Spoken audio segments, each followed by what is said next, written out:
Setting up Evolis Agilia is very simple. Begin by installing Evolis Premium Suite.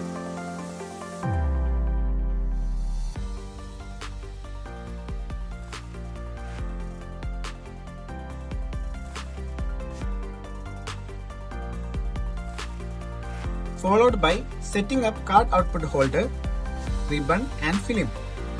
For the film fixing method, we can proceed by removing the film from the printer and fixing it as demonstrated in the video.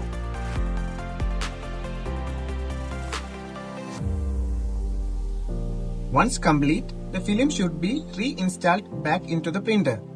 We will follow the same process for the ribbon as well.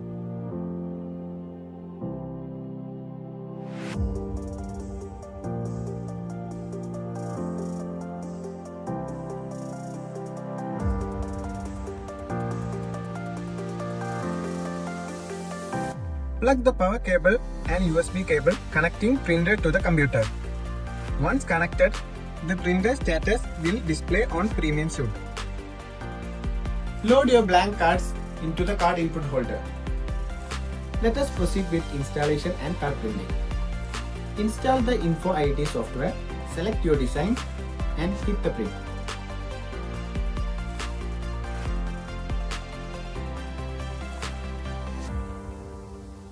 The printer uses retransfer dye sublimation technology with a 600 dpi print head, delivering a high quality over-the-edge photo quality printing. The LCD screen of the Agilia card printer allows easy interactions, and by scanning the display QR code with the smartphone, user can directly access the explanation from the Evolis knowledge base. For any further assistance for sale or technical support, please contact us or visit our website given below.